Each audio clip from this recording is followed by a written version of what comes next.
from New York, Late Night Show with Mike Siddiqui.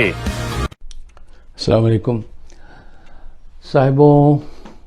Pakistan کی موجودہ صورتحال اس درجہ خراب ہے اور لوگوں میں اس بات کا اتنا گہرا دکھ ہے کہ جس کو الفاظ میں بیان کرنا مشکل ہے.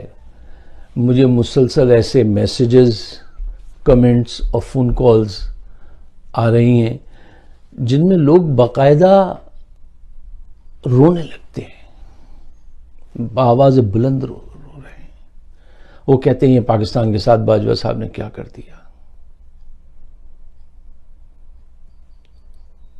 ہمارا دل روتا ہے، ہم اپنے آپ کو کنٹرول کرتے ہیں. باجوہ صاحب ہم حد درجہ پریشان ہیں، آپ ایک مہربانی کیجئے. آپ کی موجودگی جو ہے وہ 9 اپریل کی رات کے حادثے کو بھلائے نہیں بھولتی. بہت مشکل ہو گیا ہے ہمارے لیے. آپ کم سے کم اتنا تو کر سکتے ہیں کہ آپ استعفیٰ دیں اور چلے جائیں، کیونکہ آپ کا ذہن اس وقت صحیح کام نہیں کر رہا. آپ ابھی تک اپنی اسی سوچ پر جو ہے فوکس ہیں جس نے نقصان پہنچایا ہے، جس نے کروڑوں لوگوں کے دل توڑ دیے ہیں، تڑپا دیا ہے.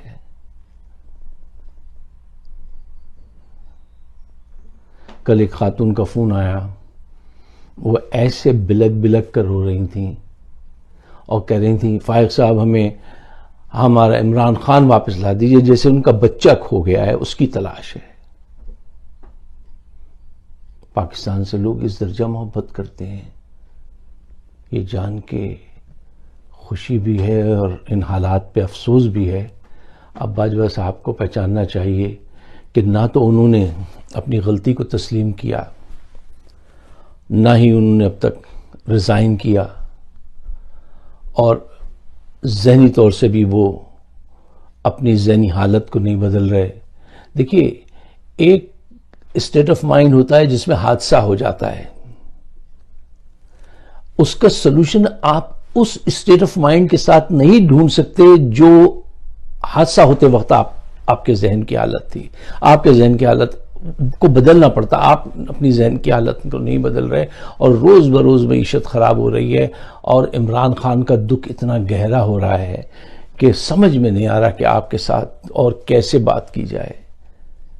دیکھیے، وہ کیا اچھا اس نے کہا تھا ساحر لدھیانوی نے کہ تعارف روگ بن جائے تو اس کو بھولنا بہتر، تعلق بوجھ بن جائے تو اس کو توڑنا اچھا.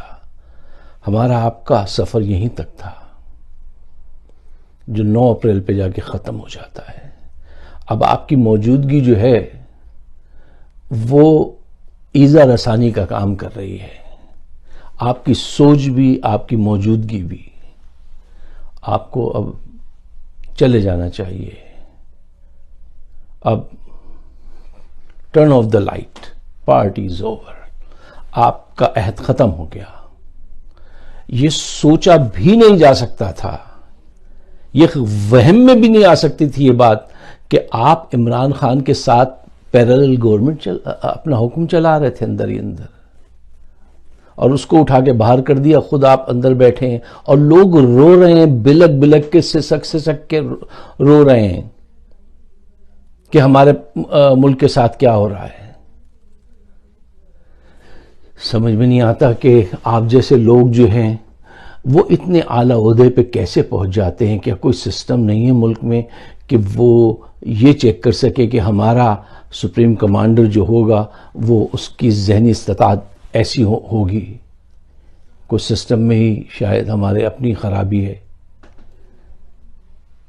کبھی ایوب خان کی شکل میں آپ مل جاتے ہیں، کبھی یحییٰ کی شکل میں، کبھی نیازی کی شکل میں، کبھی باجوہ کی شکل میں. نقصان نقصان اور صرف نقصان. اور اب تو ہماری بنیادیں کھود دی آپ نے.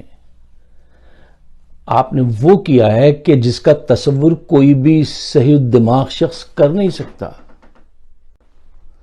میرے پاس کچھ ایکس آرمی کے لوگوں نے اور کچھ ایسے جن کے والد اور چچا ابھی بھی فوج میں ہیں، وہ کہتے ہیں ہم نے دوستوں سے ملنا چھوڑ دیا ہے مارے شرم کے. وہ روتے ہیں.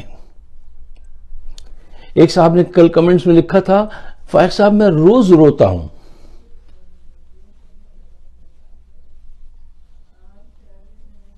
روتے تو ہم بھی ہیں لیکن کسی سے کہہ نہیں سکتے. دل روتا ہے. اور ایسے لوگوں کی باتیں سن کے تو بڑی بری حالت ہوتی ہے. اپنے آپ کو سنبھال کے رکھتے ہیں. لیکن باجوہ صاحب، اس تعلق کو اب ختم کیجئے. اس ظلم کو اب ختم کیجئے. آپ استعفیٰ دیجئے، گھر جائیے. کیونکہ آپ کی موجودگی جو ہے وہ ان زخموں کو تازہ کرتی رہے گی 9 اپریل کے. اور جو عمران خان کے ساتھ آپ نے بغض دکھایا ہے، اس بغض کو پورے پاکستانی سمجھ چکے ہیں.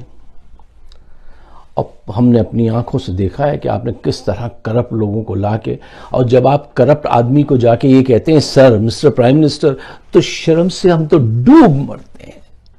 ہمارے لیے تو وہ لمحہ اتنا کربناک ہوتا ہے کہ ہمارا چیف، ہمارے دلوں میں ہمارے آرمی کے چیف کے لیے بہت عزت، بہت بڑا مقام ہوتا ہے. وہ پاش ہو جاتا ہے. دل کی حالت خراب ہو جاتی ہے کہ ایک کرپٹ آدمی کو جس نے 22 ارب روپے کھا لیے، لوگ غربت کی چکی میں اس نے پیس دیے، لوگ دوا کو ترستے ہیں، اڑیاں رگڑتے ہیں، مر جاتے ہیں، اس کو آپ کہتے ہیں مسٹر پرائم منسٹر. یس سر.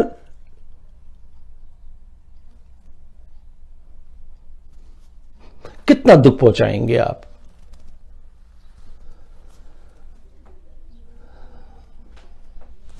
لوگ جس انداز سے پریشان ہیں، آپ بس کیجئے. میں نے کہا نا پہلے بھی کہ ہمارا آپ کا سفر یہیں تک تھا. اب آپ اس کو ختم کر لیجئے.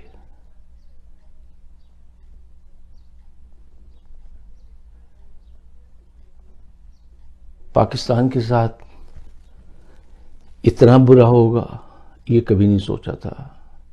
غلطیاں ہوتی ہیں، زیادتیاں ہو جاتی ہیں لوگوں سے، لیکن جو کچھ آپ نے کیا ہے،